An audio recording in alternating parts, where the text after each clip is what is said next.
Illustration number 5 देखते हैं।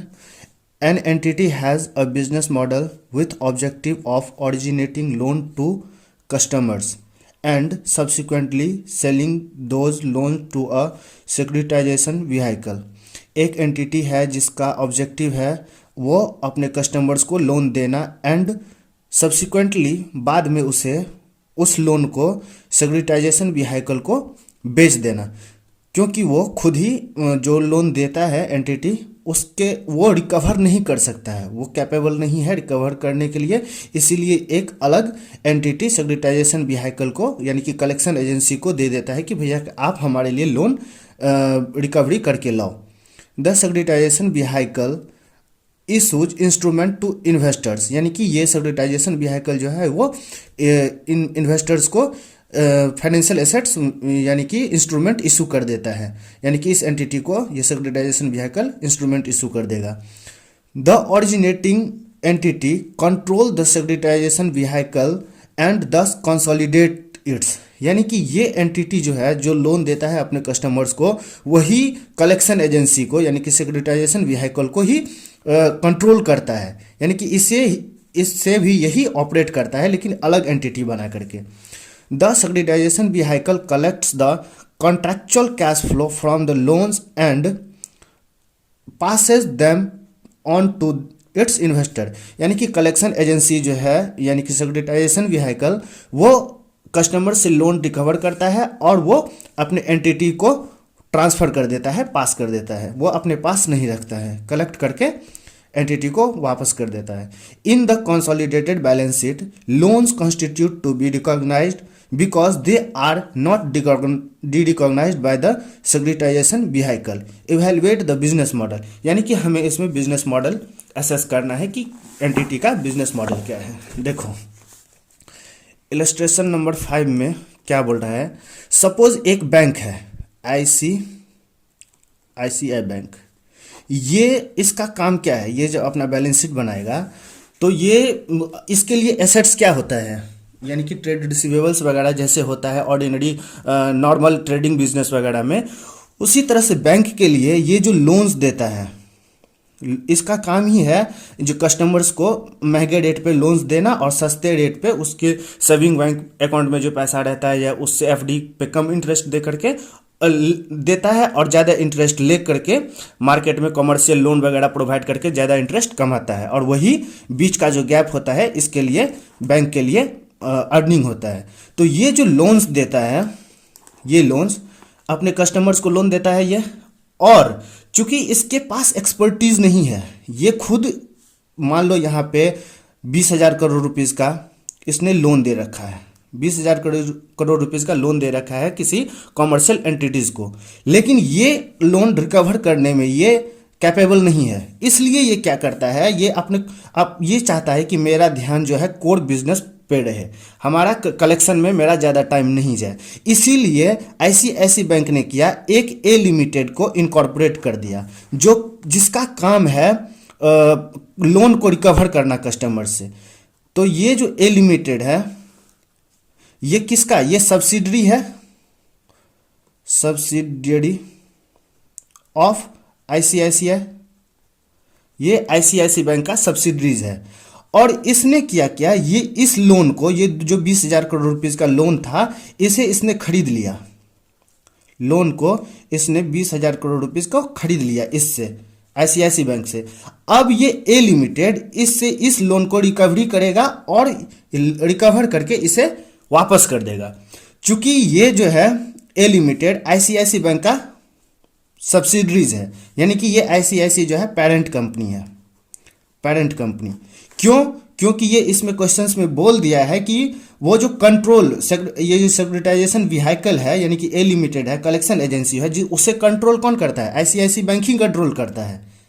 हाँ, तो इसके लिए अब देखो आईसीआईसी बैंक तो एक अपना इंडिविजुअल बैलेंस शीट बनाएगा, एक कंसोलिडेटेड बैलेंस शीट बनाएगा, कंसोलिडेटेड फाइनेंशियल स्टेटमेंट बनाएगा। जब हम कंसोलिडेशन का चैप्टर पढ़ेंगे तब हम देखेंगे कि पेरेंट कंपनी को दो बैलेंस शीट बनाना होता है। एक तो इंडिविजुअल जिसमें वो अपना जो उसका बिजनेस है उसके बारे में वो बैलेंस शीट बनाता है। दूसरा जो होता है वो कंसोलिडेटेड फाइनेंशियल स्टेटमेंट होता है जिसमें कि वो अपना और अपने सब्सिडरीज का सारे ग्रुप ऑफ कंपनी का वो बैलेंस शीट बनाता है। जैसे कि टाटा कंपनी है तो टाटा मोटर, टीसीएस, टाटा जितना भी उसका सब्सिडरीज कंपनी है सारे का एक कंसोलिडेटेड बैलेंस शीट बनेगा। उसी तरह से आईसीआईसी बैंक अपना एक इंडिविजुअल तो बैलेंस शीट बनाएगा ही, प्लस में वो साथ साथ कंसोलिडेटेड फाइनेंशियल स्टेटमेंट में अपने सब्सिडरीज का भी अकाउंटिंग करेगा, वो भी यहाँ पे दिखाएगा। तो क्या होता यहाँ पे क्या है, इसका आईसीआईसी बैंक जब अपना इंडिविजुअल फाइनेंशियल स्टेटमेंट बनाएगा तो इसका ऑब्जेक्टिव क्या है? ऑब्जेक्टिव है कि अपना लोन, कस्टमर्स को लोन देना और इससे बेच देना, किसे? अपने सब्सिडरी कंपनी को, अब वो अपना रिकवर करेगा। तो इसका ऑब्जेक्टिव क्या हो गया, इसका बिजनेस मॉडल क्या हो गया? टू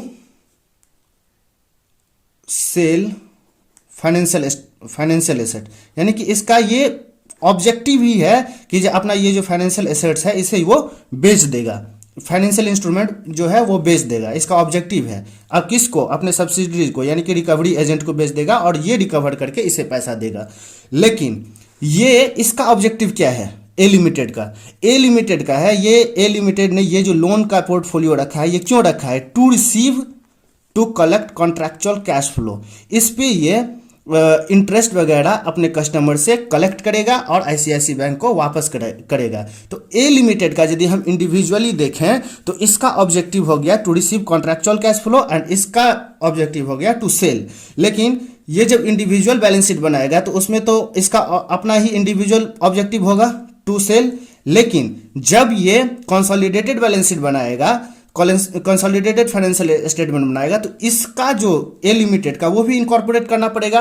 तो ए लिमिटेड का ऑब्जेक्टिव चूंकि है to receive contractual cash flow, तो इसका भी ऑब्जेक्टिव हो जाएगा to collect contractual cash flow. इसका दोनों का ऑब्जेक्टिव अलग अलग हो जाएगा एक ही में। आईसीआईसी बैंक का जब वो इंडिविजुअल बैलेंस शीट बनाएगा तब उसका हो जाएगा objective sale financial statement, financial assets, and जब वो कंसोलिडेटेड बैलेंस शीट बनाएगा तब उसका हो जाएगा to receive contractual cash flow. ऐसा क्यों हो रहा है? क्योंकि ये लोन इसलिए रखा हुआ है, होल्ड करके इसलिए रखा है क्योंकि इसका ऑब्जेक्टिव है कि हम अपने कस्टमर से पैसा वापस करेंगे, यानी कि contractual cash flow as per the term of loan हम कस्टमर से पैसा रिकवर करेंगे। अब चलो हम क्वेश्चंस आंसर देखते हैं, आंसर में क्या बोला है। हमारा ये दो बिजनेस ऑब्जेक्टिव हो गया, बिजनेस मॉडल। देखो, the entity originate loan to customers, यानी कि एंटिटी यानी कि आईसीआईसी बैंक जो है अपने कस्टमर्स को लोन देता है। Has an objective to realising contractual cash flow on the loans portfolio only through sale to the securitisation vehicle, यानी कि आईसीआईसी बैंक का ऑब्जेक्टिव क्या है? वो अपना पोर्टफोलियो ऑफ लोन को सेल करना, किसे? सेक्रेटाइजेशन व्हीकल, यानी कि ए लिमिटेड को, यानी कि कलेक्शन एजेंसी को, कलेक्शन एजेंट को वो बेच देगा लोन को और अपना कैश रियलाइज करेगा। इसका ऑब्जेक्टिव ये हो गया।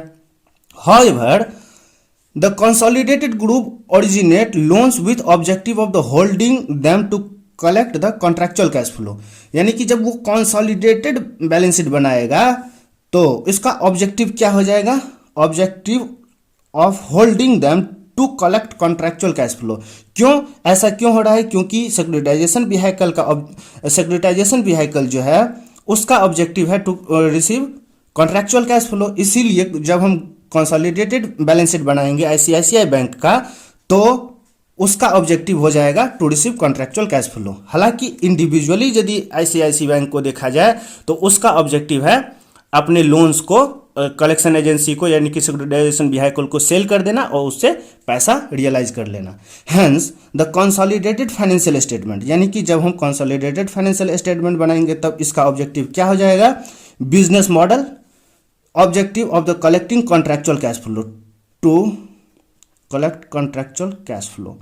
और जब हम सेपरेट फाइनेंशियल स्टेट बनाएंगे entity originate loan to customers, तो बिजनेस मॉडल क्या हो जाएगा? बिजनेस मॉडल हो जाएगा to receive contractual cash flow, contractual cash flow through sale, यानी कि ये सेल करके पैसा अर्न करेगा। यानी कि जब एंटिटी ओरिजिनेटिंग लोन, यानी ओरिजिनेट कौन करता है, ICICI बैंक करता है, ICICI बैंक लोन ओरिजिनेट करता है। जब ये सेपरेट अपना बनाएगा फाइनेंशियल स्टेटमेंट, तब इसका ऑब्जेक्टिव हो जाएगा to collect contractual cash flow through sale करके उसका ऑब्जेक्टिव है पैसा कलेक्ट करना। और जब वो कंसोलिडेटेड फाइनेंशियल स्टेटमेंट बनाएगा तो उसका ऑब्जेक्टिव हो जाएगा to collect contractual cash flow. ये सेल करके नहीं, यहाँ पे सेल करके, यहाँ पे सेल करने की जरूरत नहीं होगी।